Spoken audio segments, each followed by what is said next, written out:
Hey guys, welcome back. I hope you had a really great day trading today.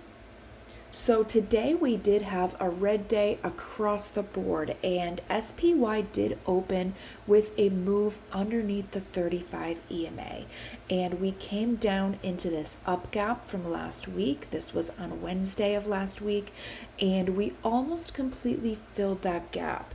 So today was the first day that we traded underneath the 35 EMA completely since back here, and this is where we had Nvidia earnings. And in last night's video, I did mention right here, we did see that pop up on Friday right here. But on our indicator up here, we did see that same move, caught resistance on the signal line. And then today we did see that follow through with a move lower. So we did get underneath that 35 EMA, almost completely fill that up gap from Wednesday. And it's our first day underneath the 35 EMA. And we did take it underneath the bottom of the implied move, which was 605, and we did close just a little bit underneath that, 604.68. So if you did sell 605, 604 bull put spreads, those still would have paid. Maybe not a whole lot, about 25%, but they still would have paid. Now, if you sold 604, 603 bull put spreads, those would have paid 100%. And SPX, same thing over here. We did open with a drop underneath the 35 EMA, and we took it down into this up gap from last Wednesday, and we filled it completely in SPX. So in SPY, it didn't fill completely, but SPY does trade off of SPX. So because we did close out this gap in SPX, I'm going to consider this gap closed out. So this is our first day underneath the 35 EMA since Nvidia earnings back here. And we did drop outside of the bottom of the implied move, and we actually closed outside of the next day's implied move as well. So here today, if you did sell 60, 65, 60, 55 bull put spreads, those would have closed down. And here you can also see the same thing on Stupid Willie, where we did make all-time highs on Friday right here. We did see that rejection at the signal line, and then today we did follow through and we took it underneath the 35 EMA. So SPY closed down 0.51%, SPX closed down 0.61%, VIX popped 11.13%, and if you're tracking VVIX, that often does give you a good idea about the next day's VIX, and that's up another 7%. And we did not trade within the implied move today. We did stay within the trading range, but the implied move was a little bit short today. And QQQ, we did see a down day over here as well, and we immediately took it underneath the 35 EMA. So by the second candle, we were already underneath the 35 EMA, maybe the third candle here, and then we did stay underneath that 35 EMA. When we popped up, we saw it as resistance, and we did close down 0.78%. VXN closed up 9.24%, and we did close outside of the implied move here today as well. So bottom of the implied move was 523, 522.38 is where we closed. So if you did sell 523, 522 bull put spreads, those closed down for you today. But if you took it to the safer strike, 522, 521, those would have closed up 100%. And of course, if you bought 523 at open, that was the perfect strike to buy today. So after 5 days of new all-time highs last week, we finally got back underneath the 35 EMA. And last week we did actually close Stupid Willie with a bearish divergence, and that did play out today. By this third candle, we had that red signal line, and then after that we stayed underneath the 35 EMA.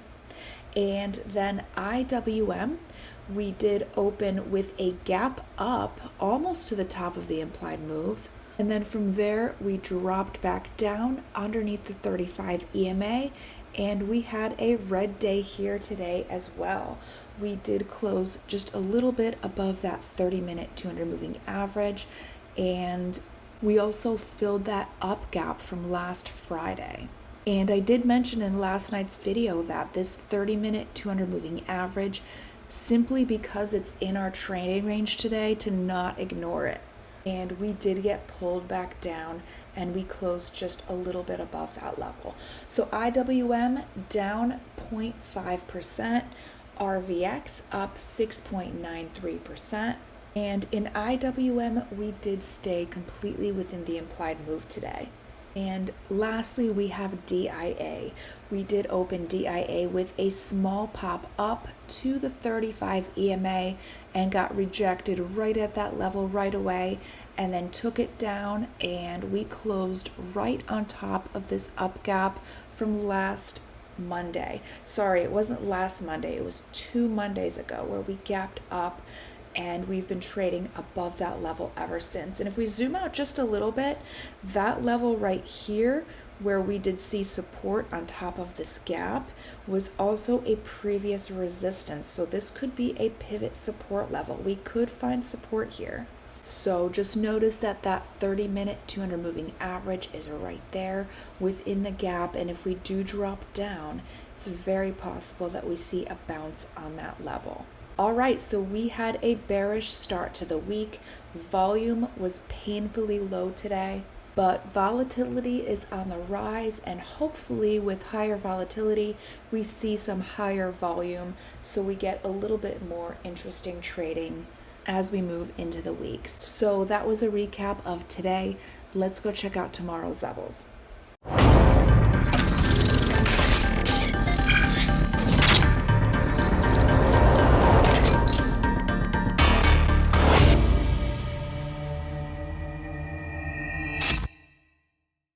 Alright guys, let's get right to it today. Make sure you have notifications turned on because I have been shifting the times that I record around a little bit. Right now I'm doing more in the morning, and these are coming out right before market opens by just a few hours. So make sure you have notifications on so you get this before markets open. And SPY today, the implied move is between 601 and 608, and that is from options. The 30-day average volatility is 599 to 610, and 600 to 609 is on Wednesday's contract. And then to the upside, we have the 35 EMA. We finally got underneath that level. We did see that as support for quite a while. I believe it was 16 days. This right here was Nvidia earnings last month.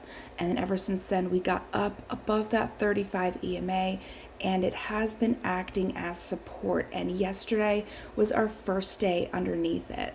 Now, if we do get above that, then the next level to look for is 608. And take a look at how I rounded that, because you may need to round it differently. It is 607.34, but I did round it to 608.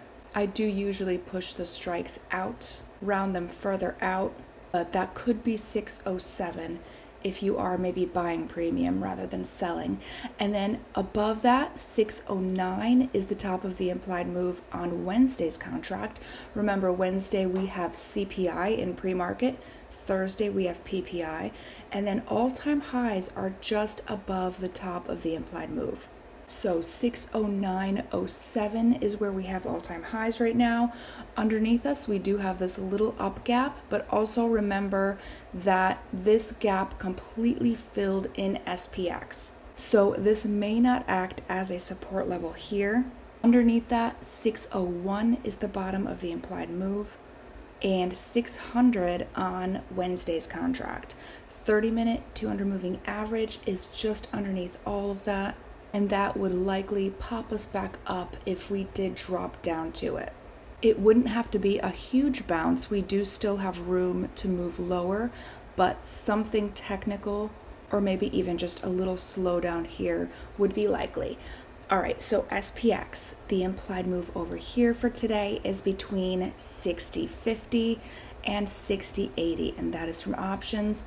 The 30-day average volatility, 6,000 to 6,100, And on Wednesday's contract for CPI, 60.10 to 60.90. And let me fix this gap because it was closed out today.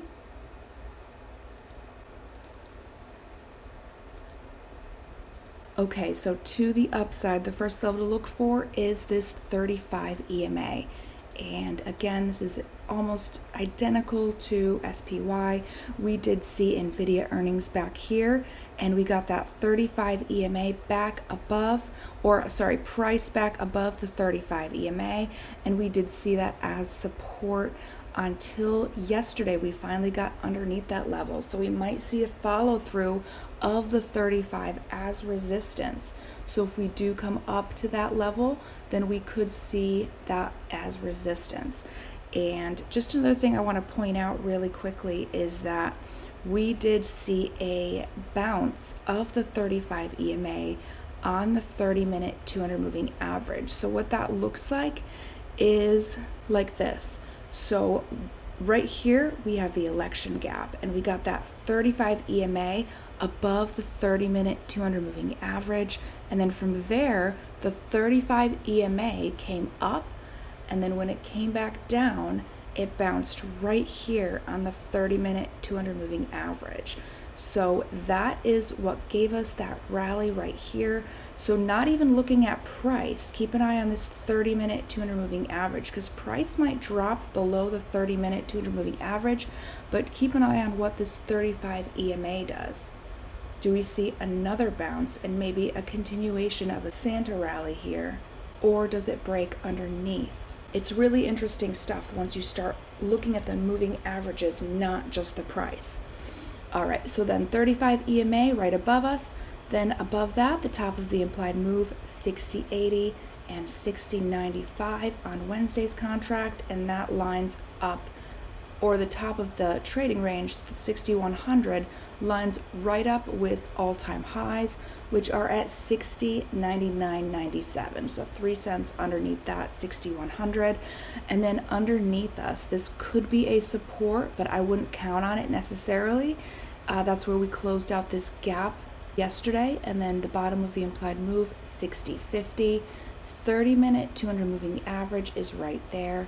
60.10, bottom of the implied move on Wednesday's contract. 6,000 is the bottom of the trading range on the day, and we do still have a red signal line here.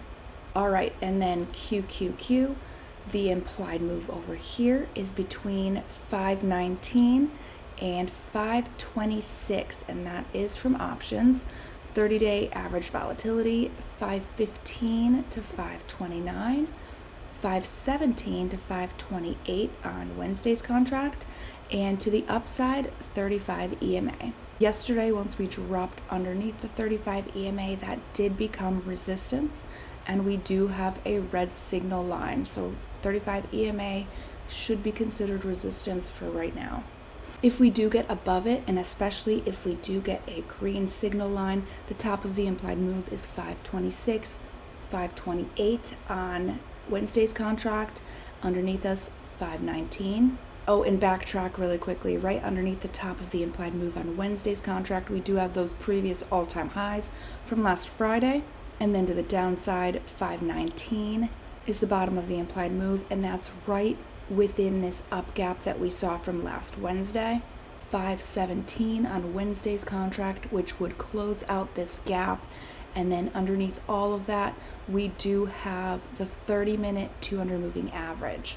Possible level of support right here at 513, and that also goes back to a previous resistance, so that could be a pivot support level right there, and that could also line up with this 30-minute 200 moving average towards the end of tomorrow, so about 513. All right, and then IWM. The implied move for IWM for today is 235 to 241, and that is from options. 30-day average volatility is lined up with the next day's implied move, and actually the next day's implied move is just a little bit wider, but they round out to the same thing, 233 to 242. And to the upside, the 35 EMA. So across the board, the 35 EMA is our first level of resistance. And you could see that ever since we made those new all-time highs, that was after 3 years. I'll zoom out to the 5-year chart in just a minute, but we pulled back down to the 35 EMA, and then we've been having trouble with that level last week and then today or yesterday.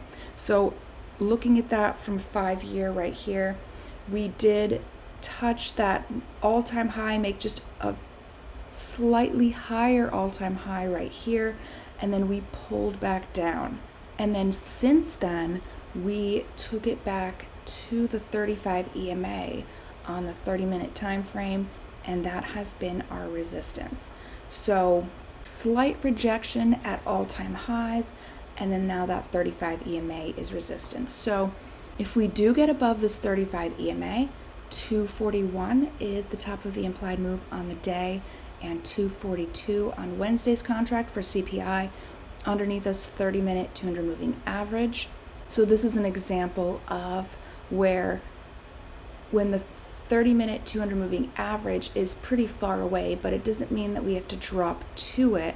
We can consolidate sideways, and this is sideways and slightly down, waiting for this to catch up. So 30-minute 200 moving average is underneath us. 1 hour 200 moving average is in our trading range. And so that definitely make sure you are aware of that. That 1 hour 200 moving average is where we bounced back here, and that was also the election gap right here. So overall, the next 2 days are not too difficult. We do have upward momentum coming in from the bottom and resistance up here. And then DIA. DIA also has the 35 EMA as resistance. So literally across the board, every ticker symbol we've gone over today, 35 EMA is resistance, and we are trading underneath it. And then today's implied move from options is between 440 and 450, and that is on the day based on the weekly contract. And then the weekly implied move from the beginning of the week is 442 to 452. And then to the upside, again, that 35 EMA is right there. If we do get above it, if we have good CPI tomorrow is CPI right here, and then PPI is on Thursday. And if it comes in good, then maybe we will see the top of the trading range, the top of the implied move, which we also have all-time highs at. So 35 EMA is the level keeping us between that. And for right now, it is resistance, and it should be treated as resistance unless we get a green signal line here. And then underneath that, we do have this up gap, which we did bounce on right here. That was 2 weeks ago to the day, and that again is a level where we saw previous resistance. So now it could be a support. If we do drop into that gap, we have the 30-minute 200 moving average right there. We are a bit oversold here on this time frame. We definitely still have room to go lower, but it is also pointing to the possibility of this 30-minute 200 moving average to at least be a technical bounce. So what that might look like is a drop down to the 30-minute 200 moving average, a pop back up to the 35 EMA, and then maybe the 1 hour 200 moving average, since that is in our trading range. It is a target. So there you have it, guys. We are just under 2 hours until market opens. Again, make sure you turn on those notifications, because I have been changing the times that I've been recording. And previously I would record really late in the evening. I'm trying to shift that over to making these videos early in the morning. So make sure you turn on notifications so you get that before market opens. And have fun today. Trade safe. Make sure you take profits when you're up. And I will see you guys tonight.